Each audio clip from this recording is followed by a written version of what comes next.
Hello, hello, and welcome back to another episode on the Hermitcraft server. Right now, I'm recording in advance. This is the same day that the previous episode comes out, so normally I like to talk about the comments a bit, but I haven't been able to read them because the episode's not out. I'm recording ahead of myself because I want to start on a new project soon, which is going to be a big one in the Nether, so I need to get some other things out of the way first. But in between episodes, I've been working here on the little villager project.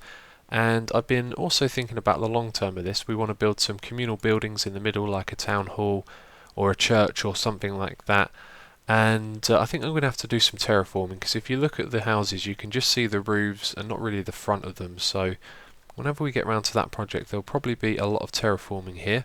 But if we go over to the other side, you can see that we have a new building here. Now I think its roof actually looks quite ugly. There's not enough detail or variety of materials on it. But if we go down to the front, I think you're going to like what you'll see here. This is a really nice building, and it's not really a home because it's very open. We've got these big glass window panes, and at the back here I like the openness as well. We put in some fence posts, and I actually liked how they look before I connected them up with, I think it's blocks above that you place, so we can actually remove that and find out. Yeah, I like how it looked like that. And then when you place that there it changes, which is a little bit of a shame. But actually on second thought I don't think it really makes too much of a difference. So yeah, we have this nice building here. We've got this kind of strange open effect at the back, which I think looks pretty good. And then a little viewing area out here. I still think it needs some work at the back though. Something needs to be done. But I was looking at this, and before I decided to furnish it or anything like that, I thought it doesn't really feel like much of a living area. Like you'd have a bed here. It feels more like a bar. Maybe there'd be some drink vendors over the back here or something like that. And then I decided to put this in under the water. Yeah, just a little area down here. Perhaps I'll put a bed and a chest and a few other things here and make it a living quarters. But yeah, so the way that I built this was actually I stood up the top here and I figured out a shape that I thought fit into the area well, because there was kind of a cove like this just there. So I made the half shape, and I had no idea what this thing would look like. I just kind of built it up from the ground up, put in some support pillars, which you can see under there with the spruce wood, and yeah, just kind of one thing led to another. Each time I kept trying things like using stairs around the edge here, and it looked good, and then I put in the stone bricks, and I was really pleased with how this all came together. I think the only thing I'm not too keen on are the redstone lamps on the inside. They just don't really... They kind of stick out from the ceiling too much, which is hard when the ceiling is made out of half slabs, because if I were to change it around then they would stick out on the outside, because I built this for the for how it would look on the outside. So there we go, that's another house for the donators, although I'm going to need some ideas for furbishment in here. I don't think I'm going to put too much up the top here. It doesn't feel like there's really room for anything much, but down the bottom here we'll probably put in a few things. So if you have any suggestions we can add some stuff in there, and I need to actually find out who was the person who donated after the previous two. So Grant Della of New Zealand, thank you very much for your donation. I thought of a name for this building just a moment ago. Guess why? Sunrise. Yeah, this has a really nice view of the sun rising across the ocean. We actually have one on the other side which is called sunset, so it's quite fitting. We've got one on either side for the sun rising and the sun going down. Now I wanted to do something in this area because we've got the chicken farm over there, so that's why I decided to build another one of these houses, plus I felt like doing a little bit of building. And while I've been doing that the chickens have grown up, and I've actually had to stop this one here. That should be full, there it is, full of eggs, and probably the hopper above it as well. Yep. And I just hit the switch there to disable that. So now we've got a whole load of chickens here to kill, and if I look at the entity counts it could be about 200 of them in there, which is a hell of a lot. So let's see how many drops we get just by crushing them. Oh, I'm holding shift, that doesn't work anymore. Okay, it looked like a few bits of chicken made its way outside the system there, and I had a feeling that there'd be too much chicken for it to handle, although it is still dispensing it, isn't it? Let's have a look what's happening here. Okay. Container.dropper. That's a bug, I'm sure of it. Okay, it looks like this thing's going to be fine actually, because it goes through the hopper and the dropper. It's never really going to have too much of an overflow problem. I didn't see any feathers Did I pick them up? They go down here. What happened to the feathers? Oh, there they are. Okay, so we didn't get too many feathers compared to raw chicken, and we had a stack of this in here before. We had none in the chest, so you can see how much we've got on from all of those chickens. A hell of a lot. Over 2 stacks almost, and yeah, another half stack to go. So that is our chicken farm. That seems to work, and I'm going to activate this again. So we're going to get some more chickens. And you know what, I'm not going to bother with the whole XP from the furnace thing. I think what I want to do is automatically smelt these. Now, if I do that, then I'll probably actually build a lava cooker, because that would be a lot cheaper if I can figure out how to do one of those. And the problem is when the lavas touch the chickens, they instantly die, and that usually means that the lava destroys their drops. But I do have a couple of ideas on how I could improve that. But what we have right here is a test setup. Don't worry, I'm not going to be using lava with this. It would set fire to all of the wood. I just wanted to build this, as I said in the last episode, to see how it would work and see if it would be compacting and all of that. But I have one more thing to do, and then we are going to go start a new project. So I actually have what I wanted to show you in my inventory. Let's take a look at this.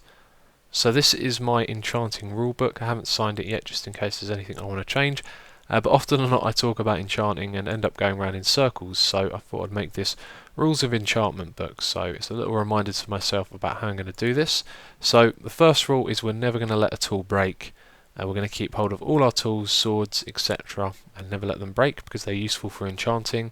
And so rule number 2 is to repair a broken tool with a new one. So we're going to craft a tool and then try and use it with the anvil to repair it. And then rule number 3, if it's too expensive, then enchant that new tool. So if it costs us diamonds to repair a pick or a shovel, it's always going to be way too expensive. So I think it's better just to enchant that tool that you would repair it with. And then rule number 4, if the enchantment is bad, then craft it with the broken tool. So let's say we take that one we were going to repair it with.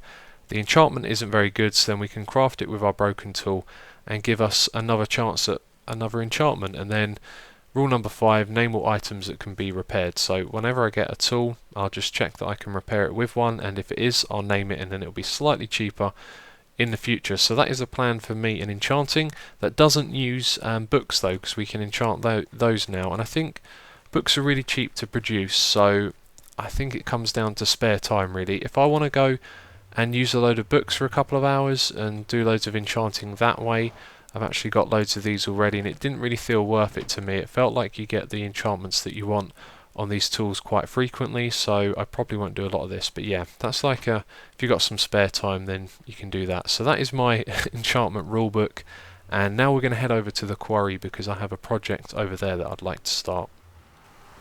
Here we are at the sand quarry, and this is where I want to do my new project. I'm hoping that I'll be able to get this finished this episode. There isn't really too much to it. This guy's trying to track me, aren't you? But what we want to do is bring all the sand down from the bottom all the way up to the top here, and I want to make that relatively easy for myself. So what I first of all thought I want to do is have like a dropper system where I can just shift click my inventory into a dropper and put all the sand in that way, and then it's going to dispense them into a water stream of ice, and that's going to bring it all the way across down to the bottom here somewhere. And it's this area just here that I've picked out. I think I'm going to dig all the way down where I'm pointing my cursor at the moment, across those blocks, and then have like a spiraling minecart track that brings it all the way up to the top here. So what we would do is chuck our items in as we're filling up our inventory full of sand into those droppers, and then they're going to bring all the items down, and then a hopper is going to transfer it into a minecart, which is going to bring it all the way up to the top here, and then there might be another transfer into some other minecarts. It's basically then going to go through into the nether portal. So, oh, this guy's arrived. Take that. Oh, the knockback got you, didn't it? And you're dead. I can see your XP. So yeah, I actually got this sword while I was enchanting the other day. I got 2 of these, exact same enchantments, sharpness 3, fire aspect 2, knockback 2. I think that's a pretty decent sword. Maybe the sharpness could be better, but I like that. So yeah, that's the plan. I'm probably just going to build as much of this as I can and then show you it all and explain it to you. Time for a little progress update. I'm running into some problems, so I thought I'd just show you what I've been up to. I've been building this in the corner here. I think I want to make this thing look a lot more rough. I'll probably remove random fence posts and add a few more things on the outside so it has some detail. And then on the inside what I want to do is change a lot of this smooth stone and put in some random cobblestone and stone blocks, and a powered stone blocks, stone bricks. Yeah, and I've powered the powered rails with the redstone block, and then that powers the lamp as well. I haven't bothered to check any light levels in here. I kind of want this area to be a little bit dangerous, because all of that out there will be. So yeah, I put the jungle wood in the middle, which gave me the idea of creating like a jungle tree roof on top of here. And all of this is half slabs that I'm walking on, by the way. I used them so they wouldn't connect to the outside here, and it gives it more of an open feel, which I quite like. You can just see things through the half slabs. But the problem I've encountered is the leaves look absolutely ugly in the desert biome. I pictured having a really nice, green, really bright green roof made out of leaves on the top of this.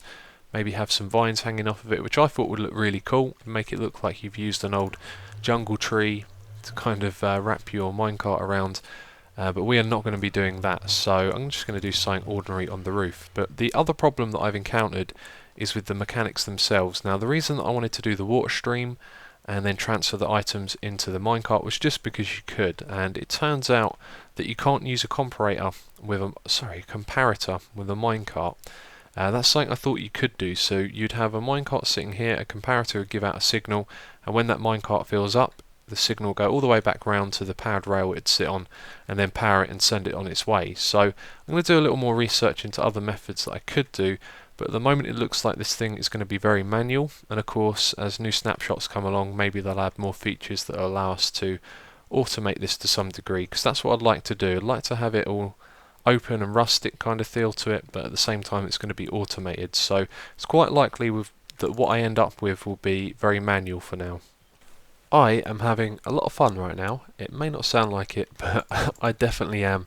I'm sort of building with a look that's going to be kind of rustic and decrepit, and something that's low maintenance and kind of, I don't know, you know how I normally build. It's always got to look very stylish and symmetrical and nice and clean, and up here I just want to build something that's completely the opposite of that, and that's what I've kind of achieved so far. So I'm building a hut up the top here for this. I've also built the roof for our little minecart track. I don't know what you want to call this, minecart elevator. It's not really though, is it?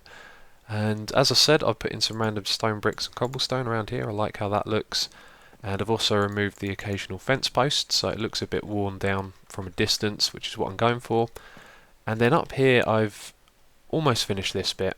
There's two things I'm not too sure about this. First of all, the roof. It's okay, but like all roofs I tend to build, it's just a slope and the same material, so I kind of want to do something different there, so I might rebuild that. The cobblestone around the edge I like, but over here I wanted to add some of these cocoa beans that emit a little bit of light, although that's probably cancelled out by the light from the redstone lamp, and where I've put it on top like that it doesn't look right, and I think it might look better if we just have jungle wood coming all the way down. That would also look like a better support for the roof as well. But I think the problem with building these roofs is that usually I just have a big open space inside. If I had something where we already had a few rooms divided up, then I think it might be easier to come up with something more creative for the roof. But anyway, this is very basic. Oh, we got a guest. Go away. Take that. There we go. So as well as building this, and we have a path that leads over there as well, we have another path on this side that leads down to the bottom. It goes through all of this stone. I think I might add a few more details here, like some fence posts, so you don't just walk off the edge. And then when we get down to the bottom here, it kind of comes away from where the stone is, and then I've just put a load of fence posts down there. Let's have a check for mobs. There's a creeper over there. Yeah, and it comes out like that. And I've I heard ya. Oh, he's got a little enchanted bow on him as well. There we go, take that. So yeah, the fence posts. They're kind of randomly done. Normally when I would do something like this, I'd make a pattern and keep it all neat and tidy. I just wanted to do it random, and I really like how this is looking. I'm sort of going outside of my comfort zone, and I'm really enjoying it. So what I want to do next is figure out what I'm actually going to do with these tracks. I need to find out what it is I can actually do with transporting them, because I really like to have it a little more complicated than it needs to be, so that You know, like say a chest comes along and then it transfers the items into another chest, it goes up to the top and does the same thing again, or something like that, just for fun. It doesn't have to be the most efficient thing going. And as well as that, I've also decided that I want to remove a lot of this sandstone all around the place and keep the stone how it was, because from up here you have a look, it looks like a wasteland, which I think is really cool, and it kind of suits the theme of what we're building over here as well. So I'd like to see that extend around into this area as well. Earlier in the episode I was talking about how I wanted to transfer items from down in the quarry all the way up here to the nether portal, and the way that I wanted to do that was not in the most effective or efficient way. I wanted to do something that was visual and sort of added to the rustic theme that I'm going for with these structures that we've built so far. So I actually got it stuck in my head that it wasn't possible to do a water to minecart transport. I don't know why, because I've now thought of the way that we can do that, and that's actually forced me to work on a minecart to minecart transfer. So my plan at the moment is to do the water to minecart one later, and what we can do is set up little water streams to different parts of the quarries, and when we're working on those areas we can just dump the items into the water. They get transferred all the way down to a sort of transfer area over here where those items will get put into minecarts. Then from that point the minecarts are going to get sent all the way up here to another transfer, which is going to be a minecart to minecart one. So there'll only be one minecart on this track, and when that gets up to the top here it's going to transfer all of its items into another minecart, and that one is going to get sent into the nether portal and then be replaced by another one that's stored in a dispenser, and then the other one will get sent on its way. And I really like that, because as we're chucking items into our water stream we can see them go off, they get loaded into the minecart will then automatically be sent up the top and then transferred again, and then later on it will come back down. So while we're working here in the quarry we'll be able to see these things going on. We'll see the minecart go up and then come back down, and an idea just popped into my head which I think is really cool. We could have lights all over the place, like when the minecart is at the top and it's in the transfer station, a light could appear on the side of this or something like that, and maybe when we have items queuing up to be transferred into a minecart down here we could have another light. So you can see what I'm kind of going for here. But next I'm going to go into a test world and show you what I actually came up with, because I want to show you the evolution of the design a little bit, because it's really interesting how you start off with something big and things get compacted down. I actually thought I'd finished the design completely and noticed that I kept in something that was completely useless and didn't actually do anything. So we're going to jump into the test world and I'll show you all of that. Here is my original design, and over there is the compacted one, and the way that I actually came to compacting this further was because I shared the idea with Cube Hamster. I thought it would be really cool to see what he could come up with, and then that made me think twice, and I decided to have a look at this again, and I found a way to compact it further. But I shared the idea with Cube Hamster and he's come up with something that does the same thing, except his design is probably different since we haven't seen each other's. So he's actually put out a video at the same time. I'm going to go over there and watch it right now, and you're welcome to as well. You can pause the video and there'll be an annotation on the screen for you to click if you want to go and check out his design, but otherwise I will just continue with the explanation. So we're going to start with this bit right here. This is a T flip-flop designed by H2211 Games, and this is actually the part that I removed because it turned out to be useless, but this is a really cool design. When the minecart goes over the detector rail, it powers the block and in turn powers these redstone dusts that power the droppers. Now this one faces in that direction and the one on the other side faces in the opposite, so it's going to move the items that it has in it into this hopper and then into that dropper, and we actually only have one item in this loop, and so when that gets powered it's going to move it into that one, and when it gets powered again it's going to move it back into the other. And then we use a comparator to get a signal out of the item being in the dropper. So the reason for me adding this was because I thought we'd need to detect when the minecart comes in and then when it leaves again. But we really don't need to do that because that's kind of already being done by this hopper here, which is detecting when items are in it and then when they're not, i.e. when this arrives and it's full of items, and then when it's finished emptying them and then it can leave. So that is removed in the next design, and everything else is pretty much the same actually, it's just sort of been rearranged a little. But what happens from that point is when this minecart arrives here, it's going to transfer items into the hopper below it, which is empty, and those are going to filter through the one below that, which is being controlled by redstone. So this right here is a filter. This is just an item that's never going to be used in this, and what's going to happen is when this arrives, it's going to detect that the items are being transferred into there. It's going to turn this signal on and then turn off these two torches. So the first one goes to this block, you can see it's powering like that, and then that's going to allow this hopper to start transferring these items into this minecart chest. So then when this is finished transferring all of those items, this will get turned it will get turned back off again, and then that will get locked.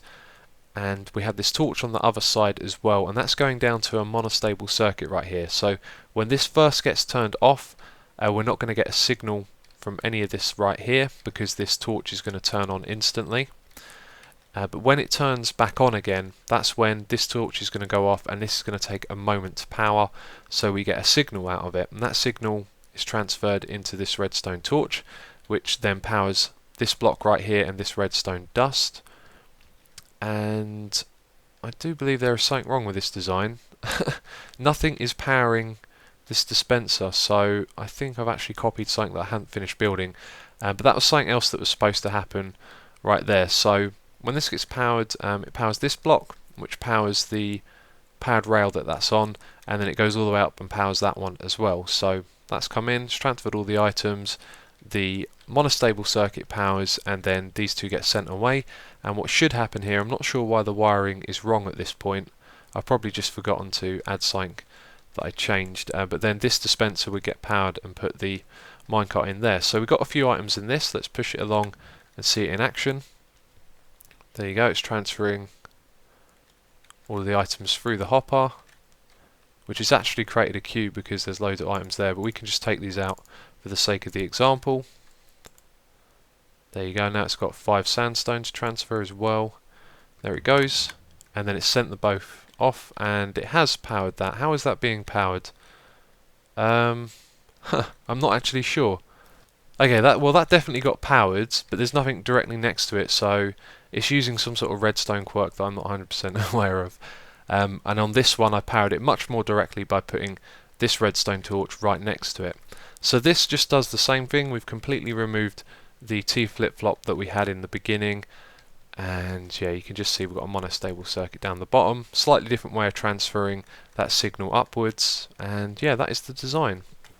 Sometimes things just don't go the way you planned. I have spent so much time working on this, I really have. It's been quite a few hours in the test world and then a lot of time spent recording as well, and now I found out that it doesn't work. And I think it worked because there was a bug that doesn't get fixed until you restart your client, because I recorded all of the demonstration which you just saw, and then I came into Hermitcraft to start building this and my client crashed, so I had to restart it. And then when I finished building this, I went into the test world because this one didn't work, so I wanted to check it against the one that I built. And at first I thought that the compacted one that I built, I just made it wrong when I built it in the test world, and then after playing around for a while I realised that neither of them worked, and this one doesn't work either. So I think there was a bug that doesn't get fixed until you restart your client, because that's the only thing that's happened between building these in the test world where they were working and then all of a sudden they're not working, which is extremely disappointing because I spent so much time that I could have been doing other stuff here on Hermitcraft doing this, and now we find out that it doesn't work.